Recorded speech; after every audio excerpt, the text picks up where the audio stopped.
Good evening family, কেমন আছেন? আশা করি আপনারা সকলেই ভালো আছেন। তো এই ভিডিওটা হলো লাস্ট সানডের। আপনারা নিশ্চয়ই বুঝতে পারছেন যে আমি কোথায় এসে গেছি। হ্যাঁ, আমি এসে গেছি ঠাকুরের সঙ্গতে, আমার কাকা শ্বশুরের বাড়িতে। উনি আমাদের জোরহাটে শান্তি আশ্রমে দীক্ষিত।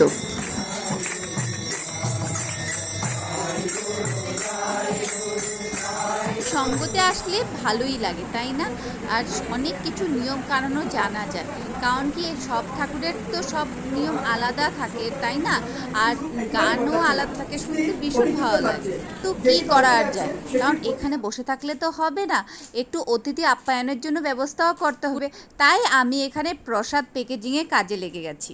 আজকে প্রসাদে আছে ফ্রাইড রাইস, পনির পটলের সবজি, কুমড়ি ভাজা আর হলো মিষ্টি। হাতে তো ফল আছেই। সবাই মিলেই কাজ করছে, আমি শুধু ওদের হেল্প করে দিচ্ছি, বাস ওটাই। কারণ কথায় আছে না, মিলিজুলি করি কাজ, হারি জিতি নাহি লাজ। যেখানে সবাই মিলে কাজ করা হয় আর সেখানে ফুর্তিও অনেকটা হয়, তাই না? তবে চলুন, কাজ সারার পরে এখন একটু সবাই মিলে গল্পগুজব করা হচ্ছে।